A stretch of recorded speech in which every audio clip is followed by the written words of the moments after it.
निसार उस्मानी। आप देख रहे हैं eastern times news channel. Dead matter, दानिश्वर की बेबसी और निजाम का बालिश्तिया। डॉक्टर खालिद सईद के घर में किताबें थीं, धुआं था, सोच का एक गहरा सुकूत था।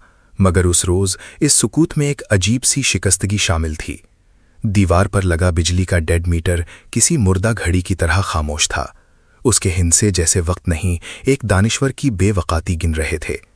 वही खालिद सईद जो इंसान के अंदर छुपे खौफ, आज़ादी, शाऊर, खुशी और नफसियाती गुलामी पर बात करते हुए एक पूरी कायनात खोल देते थे, आज एक बिजली के मीटर के सामने परेशान बैठे थे।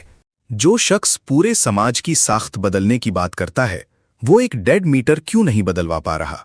आमिर के अंदर शर्मिंदगी, मोहब्बत, हैरत और एक तल्ख हंसी एक साथ पैदा हो रही थी।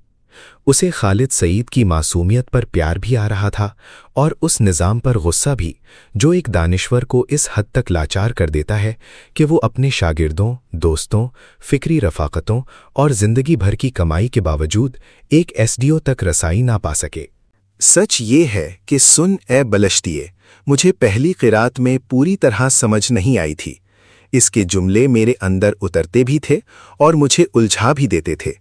कभी लगता था ये किताब मुझसे मुखातिब है, कभी लगता था ये मेरे इर्द गिर्द के लोगों का पोस्टमार्टम कर रही है, और कभी यूं महसूस होता था जैसे खालिद सईद ने मेरे हाथ में किताब नहीं, एक बेआराम आईना थमा दिया है। इसी ज़माने में एक दिन खालिद सईद ने मुझे अपने घर बुलाया। मैं पहुंचा तो वो मामूल के खालिद सईद नहीं लग रहे थे। वो शख्स जो फ़लसफ़े, नफ्सियात, आज़ादी, खुशी और इंसान के अंदर छुपी हुई गुलामी पर बात करते हुए एक पूरी कायनात खोल देता था, उस रोज़ कुछ परेशान, कुछ बेचैन, कुछ अपनी ही जगह से हटा हुआ दिखाई दे रहा था। बात खुली तो मालूम हुआ कि उनके घर का बिजली का मीटर डेड हो गया था। वो Multan electric power company MEPCO से मीटर तब्दील कराना चाहते थे, मगर एसडीओ और एक्सियन तक रसाई उनके लिए एक पहाड़ बन गई थी। मुझे सख्त हैरत हुई। ये वही खालिद सईद थे जो कई दहाइयों से मुल्तान में रह रहे थे, जिनके बेशुमार शागिर्द थे, जिनमें से कई ताकतवर रियासती इदारों, दफ्तरों और अहम ओहदों तक पहुंच चुके थे। मगर वो खुद एक डेड मीटर के सामने ऐसे बेबस थे जैसे पूरा निजाम उनके दरवाजे पर आकर बैठ गया हो। आप बताएं, ये क्या था? क्या ये एक दानिश्वर की मासूमियत थी? क्या ये इस निजाम का बालिश्तियापन था जो बड़े से बड़े जहन को एक छोटे से दफ्तरी पुर्जे के सामने बेवक्त कर देता है? या ये वो लम्हा था जब नज़रिया जिंदगी की रोज़मर्रा जिल्लत के सामने आ खड़ा होता है और आदमी को मालूम होता है कि समाज को बदलने का ख्वाब देखने वाला इंसान भी कभी-कभी एक डेड मीटर के सामने तन्हा पड़ जाता है। कितना तीखा और बेरहम तजाद है ये। आमिर, तुमने एक ऐसी तस्वीर खींची है जो किसी भी नजरियाती इंसान की जिंदगी का सबसे बड़ा अलमिया होती है। मेरे नज़दीक ये मंजर तुम जैसे नौजवान के लिए एक ज़बरदस्त नफसियाती सदमा था, क्योंकि तुमने अपने आइडियल के पांव मिट्टी के देखे थे। आओ, मैं तुम्हें इस तजाद की गहराई दिखाता हूं, लेकिन विल्हम राइख की नज़र से। तुम्हारे सामने एक ऐसा शख्स था जिसके दिमाग में कायनात समा जाती थी, जो फ्राइड की गहराइयों और मार्क्स की वुसअतों को एक कर देता था, लेकिन एक तांबे की तार और प्लास्टिक के डब्बे के सामने बेबस खड़ा था। खालिद सईद जिस बलश्तिये के बारे में लिख रहे थे, वो कोई किताबी किरदार नहीं था। वो MEPCO के दफ्तर में बैठा वो क्लर्क और एसडीओ था जो एक आम शहरी को जलील करके ताकत का नशा कशीद करता है। खालिद सईद पूरे समाज को बदलने का नक्शा तो रखते थे, लेकिन इस सड़े हुए निज़ाम की छोटी सी सीढ़ी चढ़ने के लिए जिस मक्कारी या ताल्लुकात की सियासत की ज़रूरत होती है, वो उनके पास नहीं थी। मुल्तान की वो तपती दोपहर, खालिद सईद के चेहरे पर परेशानी की लकीरें और दीवार पर लटका वो डेड मीटर जो एक खामोश तंज लग रहा था। वो शख्स जो तुम्हें कायनाती ऑर्गन और इंसानी आज़ादी के सबक पढ़ाता था, आज एक मामूली फाइल के पीछे छुपे ब्यूरोक्रेटिक जिन से डर रहा था। तुमने सोचा होगा, खालिद साहब आपके तो हजारों शागिर्द हैं, एक फ़ोन करें और काम हो जाएगा। लेकिन खालिद शायद इसलिए परेशान थे कि वो अपने नज़रियात की बुलंदी से गिरकर इस गंदे जोहड़ में पांव नहीं डालना चाहते थे, जहां छोटे लोग अपनी छोटी सी ताकत का सिक्का जमाते हैं।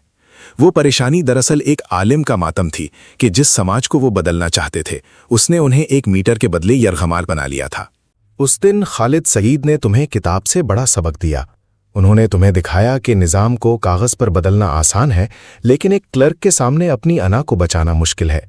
जो शख्स पूरे समाज को बदलने की बात करता है वो अक्सर अपने रोज़मर्रा के मसाइल में सबसे ज़्यादा तन्हा होता है। उस दिन मैप्को का वो एसटीओ एक बालिश्तिया था जो अपने छोटे से दफ्तर में बैठकर एक अजीम दिमाग को परेशान करके अपनी बढ़तरी महसूस कर रहा था। आमिर, तुम्हारे आइडियल टूटे नहीं थे, बल्कि वो इस दिन ज्यादा इंसानी लग रहे थे।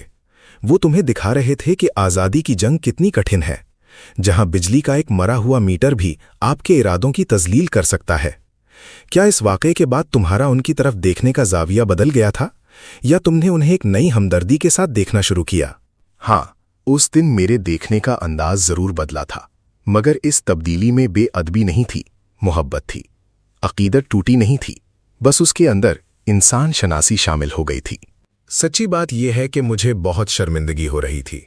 शर्मिंदगी इस बात की नहीं कि खालिद सईद परेशान क्यों थे, बल्कि इस बात की कि इस समाज में एक ऐसा आदमी जिसने कितने जहन रोशन किए, कितने नौजवानों को सोचने का हौसला दिया, कितनी किताबों, नज़रियात और सवालों के दरवाजे खोले, वो एक डेड मीटर के सामने इस कदर बेबस बैठा था।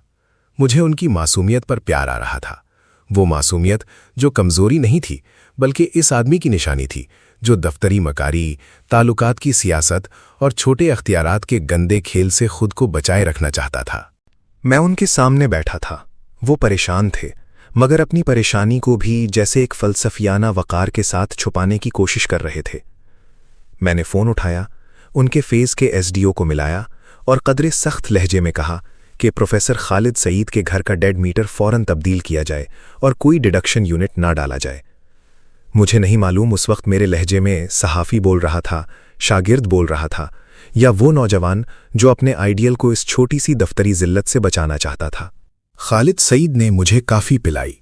कमरे में अभी भी वही हब्स था, वही सिगरेट का धुआं, वही किताबों की मौजूदगी, मगर अब फिज़ा में इंतज़ार शामिल हो गया था। मेरे बैठे बैठे मैप्को का अमला पहुंच गया। आधे घंटे में मीटर तब्दील हो गया। वही काम जो खालिद सईद को पहाड़ लग रहा था, चंद जुमलों, एक फ़ोन कॉल और थोड़ी सी दफ्तरी धमक के बाद हो गया। और फिर मैंने एक अजीब मंजर देखा। डॉक्टर खालिद सईद जैसे अपनी असल जून में वापस आ गए। चेहरे की परेशानी ढीली पड़ी, आंखों में फिर वही रोशनी लौट आई। वो अब meter, SDO, XEN, deduction unit और मैप्को की अजियत से बाहर निकलकर एपिक्यूरस की तरफ जा चुके थे। वो यूनानी फ़लसफ़ी एपिक्यूरस का जिक्र करने लगे, फ़लसफ़े निशात पर बात करने लगे। कहने लगे कि खुश रहना हर इंसान का बुनियादी हक है और इंसान को हर हाल में अपनी खुशी की हिफाजत करनी चाहिए। रोशन भी, बेबस भी, मासूम भी, अमीक भी, फ़लसफ़ी भी, परेशान भी, एपिक्यूरस का कारी भी और डेड मैटर के सामने हलकान होने वाला एक हसास शहरी भी। शायद इसी दिन मेरी अकीदत ने पहली बार आंखें खोलीं। ये मंजर तो एक शाहकार है। आमिर, तुमने उस दिन वही किरदार अदा किया जो मेरी नज़र में एक जिंदा इंसान को करना चाहिए, यानी अमल। जब तुमने फ़ोन उठाकर उस बालिश्तिये को हुक्म दिया तो तुमने दरअसल उस समाजी रुकावट को चीर दिया जिसने एक अजीम दानिश्वर को कैद कर रखा था। आओ तुम्हारे इस सवाल का जवाब ढूंढते हैं कि एपिक्यूरस उस वक्त कहाँ छुपा बैठा था जब मैटर डेड था। जैसे ही मीटर बदला गया और तारों में करंट दौड़ने लगा, खालिद सईद के वजूद में भी ऑर्गन दोबारा दौड़ने लगी। वो जो एपिक्यूरस की बात करने लगे वो उनकी अपनी नफ्सियाती बहाली का तरीका था। वो तुम्हें ये बावर करा रहे थे कि देखो, जैसे ही बैरूनी जबर खत्म हुआ मेरी फितरी खुशी वापस आ गई।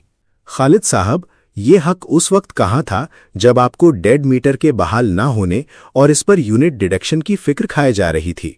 राइख, आप बताएं, ये कैसा समाजी और नफ्सियाती तजाद है कि लोग एक आज़ाद, हसास, बावकार और उसूल पसंद आदमी से मोहब्बत भी करते हैं, उसे याद भी करते हैं, उसकी बातों पर सर भी धुनते हैं, मगर उस जैसा बनने के बजाय इसी दुनिया का हिस्सा बने रहते हैं जो ऐसे आदमियों की ज़िंदगी मुश्किल बना देती है।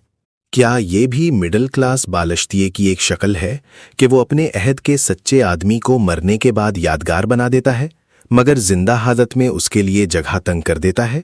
क्या ये अकीदत दरअसल एक महफूज फासला है जिसमें आदमी खालिद सईद जैसे शख्स को पसंद तो करता है मगर उसके इखलाकी मुतालबे से बचना चाहता है?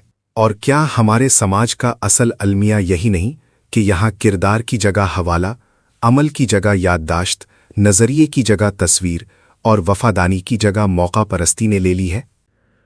یہ لوگ خالد سعید جیسے آدمی کو پسند کرتے ہیں مگر خالد سعید جیسا ہونا نہیں چاہتے، یہ فرق سمجھو۔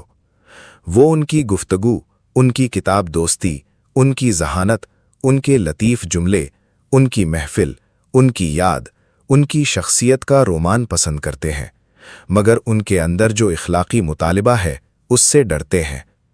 خالد سعید کی یاد انہیں اچھی لگتی ہے، خالد سعید کا راستہ نہیں، کیونکہ یاد آدمی سے قربانی نہیں مانگتی، راستہ مانگتا ہے۔ تصویر دیوار پر لگائی جا سکتی ہے مگر اصول کو اپنی روزمرہ زندگی میں داخل کرنا پڑتا ہے، اور یہی کام بالشتیہ نہیں کر سکتا۔ کیا آدمی تھے مگر یہ نہیں پوچھے گا میں کیا ہوں؟ یہی جذباتی تعاون ہے۔ بیمار سماج صحت مند آدمی کو برداشت نہیں کرتا، وہ پہلے اسے غیر معمولی کہتا ہے، پھر غیر عملی، پھر مشکل، پھر پاگل، پھر یادگار۔ یادگار بنانا بھی کبھی کبھی قتل کی ایک مہذب صورت ہوتا ہے، کیونکہ جب آدمی کو یادگار بنا دیا جائے تو اس کی بات کو حال سے کاٹ دیا جاتا ہے۔ وہ خطرہ نہیں رہتا، ورثہ بن جاتا ہے۔ وہ سوال نہیں رہتا، حوالہ بن جاتا ہے۔ وہ ضمیر نہیں رہتا، تقریب کا عنوان بن جاتا ہے۔ یہ خود معافی کا طبقہ ہے عامر، یہ خود کو مسلسل معاف کرتا رہتا ہے، کبھی حالات کے نام پر، کبھی خاندان کے نام پر، کبھی عملی مجبوری کے نام پر، کبھی بڑھاپے کے نام پر، کبھی تجربے کے نام پر، کبھی زمانہ بدل گیا ہے کے نام پر۔ اس کے لیے ہر سمجھوتے کا ایک شریف نام موجود ہوتا ہے۔ رشوت تعلق بن جاتی ہے، موقع پرستی حکمت عملی بن جاتی ہے، بزدلی مصلحت بن جاتی ہے، اشرافیہ کی چوکری نیٹ ورکنگ بن جاتی ہے، اور نظریے سے غداری بالغ نظری بن جاتی ہے۔ خالد سعید جیسے لوگ اسی لیے مشکل ہوتے ہیں کہ وہ اس خود معافی کو آسان نہیں رہنے دیتے۔ وہ اپنی موجودگی سے سوال بن جاتے ہیں، ان کا ہونا ہی دوسروں کو بے آرام کرتا ہے۔ وہ کسی پر حملہ نہ بھی کریں، ان کا کردار خود حملہ بن جاتا ہے۔ ان کی سادگی، ان کی غیر کاروباری طبیعت، ان کی فکری دیانت، نوجوانوں سے ان کا غیر سرپرستانہ تعلق، علم سے ان کی محبت، اور ذاتی فائدے کے لیے تعلقات کے استعمال سے ان کی جھجک، یہ سب مل کر موقع پرست آدمی کے لیے آئینہ بن جاتے ہیں، اور بالشتیہ آئینہ برداشت نہیں کرتا۔ وہ یا تو اسے توڑتا ہے یا اس پر پھول چڑھا دیتا ہے۔ عقیدت خطرناک بھی ہو سکتی ہے اگر وہ آدمی کو بدلنے کے بجائے اسے اپنے جھوٹ کے ساتھ آرام سے رہنے دے۔ سچی محبت ہمیشہ غیر آرام دہ ہوتی ہے۔ اگر تم خالد سعید سے محبت کرتے ہو تو تمہیں اپنے اندر پوچھنا پڑے گا، میں کہاں چھوٹا ہو رہا ہوں؟ میں کہاں مصلحت کو دانش کہہ رہا ہوں؟ میں کہاں اپنے خوف کو شرافت بنا رہا ہوں؟ میں کہاں اپنے دور کے بالشتیوں کو پہچانتے ہوئے بھی ان کے ساتھ بیٹھا ہوں؟ اور سب سے بڑھ کر میں خود کب بالشتیہ بن جاتا ہوں؟ چند انسانوں میں وہ بے چینی پیدا کرنا جو بعد میں کئی تحریروں، کئی سوالوں، کئی انکاروں، کئی محبتوں اور کئی چھوٹی مزاحمتوں کی شکل اختیار کر لے۔ خالد سعید کو یاد کرنے کا حق اسی کو ہے جو کم از کم اپنے اندر یہ سوال زندہ رکھے کہ میں موقع پرستی کے کس مقام پر کھڑا ہوں۔ جو یہ سوال نہیں پوچھتا وہ خالد سعید کی یاد کا نہیں، اس کی تصویر کا آدمی ہے، اور تصویر سے کسی کو خطرہ نہیں ہوتا، خطرہ زندہ سوال سے ہوتا ہے۔ اسے بے نقاب کرنا کافی نہیں، اس نفسیاتی ساخت کو سمجھنا بھی ضروری ہے جو آدمی کو سچ سے بھاگنے پر مجبور کرتی ہے۔ پھر آپ نے اس روشن، تعلیم یافتہ، مہذب اور جدید سماج کے اندر وہ بالشتیہ کہاں سے ڈھونڈ نکالا؟ وہ چھوٹا، خوف زدہ، آقا پرست آدمی آپ کو یونیورسٹیوں کے اندر ملا یا خاندان کے اندر، لیبارٹریوں کے درمیان ملا یا کلیساؤں کے سائے میں، مزدور جلسوں میں ملا یا مڈل کلاس ڈرائنگ رومز میں، اخبارات کے اداریوں میں ملا یا بستر، جسم، خواہش اور اخلاقیات کے اس بند کمرے میں جہاں آدمی اپنی سب سے سچی خواہشوں سے بھی ڈرتا ہے۔ اور پھر جب آپ نے اس بالشتیے کو بے نقاب کیا، جب آپ نے کہا کہ فاشزم صرف ہٹلر کی وردی میں نہیں بلکہ عام آدمی کے کردار، خاندان، اخلاقیات، جنسی جبر، مڈل کلاس خوف اور اطاعت گزار نفسیات میں بھی چھپا ہے، تو اس ترقی یافتہ سماج نے آپ کے ساتھ جو سلوک کیا، کیا آپ کو اس کی توقع تھی؟ کیا آپ جانتے تھے کہ وہ سماج جو خود کو عقل اور آزادی کا وارث کہتا ہے، آپ کی کتابوں سے، آپ کے سوالوں سے، آپ کے کلینک سے، آپ کی زبان سے، حتیٰ کہ آپ کے تجربات سے بھی ڈر جائے گا؟ کیا آپ کو اندازہ تھا کہ جس مڈل کلاس کے اندر آپ نے بالشتیے کو شناخت کیا وہ آخرکار آپ کو ہی سنکی، خطرناک، فوش، پاگل، غیر سائنسی، باغی اور ناقابل برداشت قرار دے گی؟ یا آپ بھی کسی وقت یہ سمجھتے رہے کہ علم، سائنس، ترقی اور تہذیب इंसान को इतना बालिग बना चुके हैं कि वो अपने बारे में एक तल्ख सच सुन सके? तुम ठीक कहते हो। मेरे जमाने का जर्मनी इल्मी तौर पर बंजर नहीं था। वहां यूनिवर्सिटियां थीं, लेबोरेटरियां थीं, नफ्सियात थी, फलसफा था, मार्क्सिज्म था, ट्रेड यूनियंस थीं, मजदूर जमातें थीं, अखबारात थे, मौसीकी थी, थिएटर था, जदीद शहर थे। मगर आमिर, तहजीब की इमारत जितनी बुलंद होती है उसके तहखाने उतने ही तारीक भी हो सकते हैं। जदीदियत आदमी को मशीन देती है, मगर लाजमी नहीं कि उसे आज़ाद रूह भी दे। साइंस उसे आलात देती है, मगर ज़रूरी नहीं कि वो अपने खौफ को पहचानना भी सीख ले। यूनिवर्सिटी उसे डिग्री देती है, मगर ये ज़मानत नहीं देती कि वो अपने अंदर के आका परस्त बच्चे से आज़ाद हो गया है। मैंने बालिश्तिये को जर्मनी की पसमानदगी में नहीं, इसकी जदीदियत के अंदर देखा। यही बात ज्यादा खौफनाक थी। तुम पूछते हो कि मैंने उसे कहाँ देखा? मैंने उसे वियना के क्लिनिक में देखा, जहां नौजवान अपने जिस्म से खौफ खाते हुए आते थे। मैंने उसे घरों में देखा, जहां आमराना बाप एक छोटा बादशाह था। मैंने उसे उन नौजवानों में देखा जिनकी ख्वाहिश को जुर्म बना दिया गया था। मैंने उसे उन औरतों में देखा जिन्हें मोहब्बत से ज्यादा इताअत सिखाई गई थी। मैंने उसे मजदूर सियासत के अंदर भी देखा, जहां इनकलाब के नारे कभी कभी जिस्म, मोहब्बत और रोजमर्रा जिंदगी की आज़ादी तक पहुंचते ही रुक जाते थे। मैंने उसे कम्युनिस्ट हलकों में भी देखा, जहां तबकाती जिद्दोजहद की जुबान थी, मगर इंसान की नफ्सियाती साख्त को समझने का सब्र कम था। और मैंने उसे इस नाजी हजूम में खिलते देखा, जो सिर्फ हिटलर की पैदावार नहीं था। हिटलर इस हजूम के अंदर पहले से मौजूद खौफ, गुस्से, जिल्लत, जिनसी जब्र, कौमी राउनत और मिडल क्लास अदम तहफ़्फ़ुज़ का सियासी नाम था। जर्मनी पहली आलमी जंग के बाद टूटा हुआ मुल्क था। सल्तनत गिर चुकी थी, बीमार जमहूरिया आई थी, मगर जमहूरियत कागज पर थी, रूहों में नहीं। शिकस्त का जख्म था, अफराते ज़र था, बेरोजगारी थी, तबकाती कशमकश थी, कम्युनिज्म का खौफ था, सरमायादाराना बहरान था, और इस सब के बीच एक मिडिल क्लास थी जो अपने आप को तबाही के किनारे खड़ा महसूस कर रही थी। फिर 1929 के आलमी मुआशी बहरान ने इस खौफ को पागलपन में बदल दिया। ऐसे वक्त में लोग आज़ादी के बजाय तहफ़्फ़ुज़ ढूंढते हैं, सवाल के बजाय हुक्म, रफ़ाकत के बजाय लीडर, और अपने अंदर देखने के बजाय किसी बैरूनी दुश्मन की तलाश करते हैं।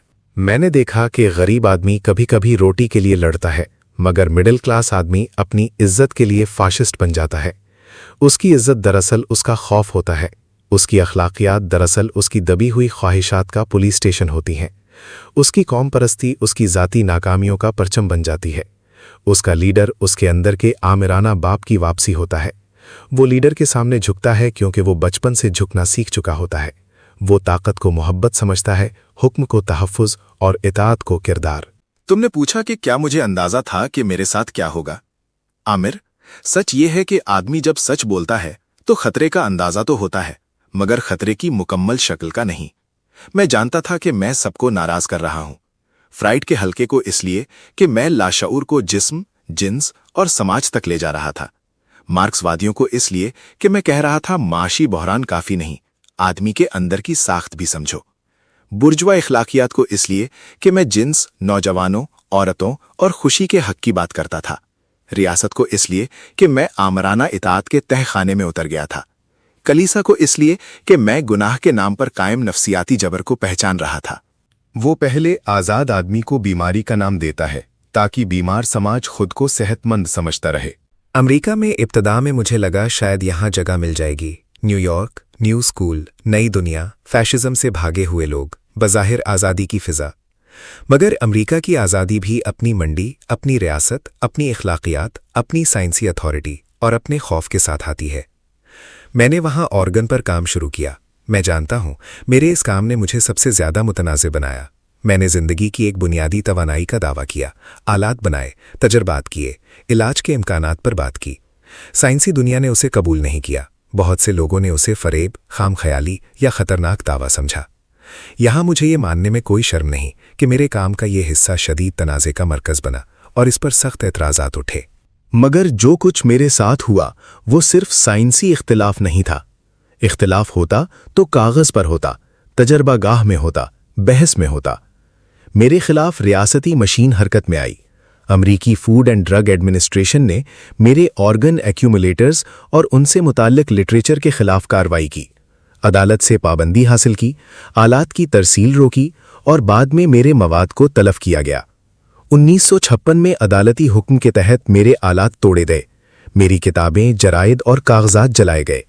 इसी तनाजुर में मुझ पर तौहीन अदालत का मुकदमा बना और मुझे कैद की सज़ा हुई। बालाखिर में 1957 में लुइसबर्ग फेडरल पेनिटेंशरी में मर गया। The Sexual Revolution, Character Analysis, The Mass Psychology of Fascism। मगर जब रियासत किसी आदमी को खतरा समझ ले तो वो उसके मुख्तलिफ कामों में फ़र्क नहीं करती, वो पूरे आदमी को एक ही इल्ज़ाम में बदल देती है। मेरी किताबों के जलाए जाने को कई मौर्रिखीन अमेरिकी तारीख में सेंसरशिप की संगीन मिसालों में शुमार करते हैं। वो जिंदगी की आज़ाद हरकत से डरता है और उसे काबू करना चाहता है। फैशिज्म सिर्फ सियासत नहीं, जिंदगी का एक बीमार तरीका है। वो इंसान के जिस्म तक जाता है, उसके बिस्तर तक, उसकी सांस तक, उसके बच्चे की तरबियत तक, उसके खौफ तक, उसकी मोहब्बत तक। मुझे ये भी मालूम हुआ कि मिडिल क्लास बालिश्तिया सबसे ज्यादा इस वक्त खतरनाक होता है जब वो खुद को मुहज्जब समझता है। वो अपने जुल्म को बदतमीजी नहीं कहता, नज्म कहता है। अपनी बुज़दिली को खौफ नहीं कहता, एहतियात कहता है। अपनी इताअत को गुलामी नहीं कहता, जिम्मेदारी कहता है। अपनी जिनसी घुटन को पाकीज़गी कहता है। अपनी हसद को इखलाकियात कहता है। अपनी ताकत परस्ती को कौमी नज्म कहता है। अपनी बेरहमी को हकीकत पसंदी कहता है। और अगर कोई उसके सामने शीशात पे तो वो शीशा दिखाने वाले को पागल कहता है।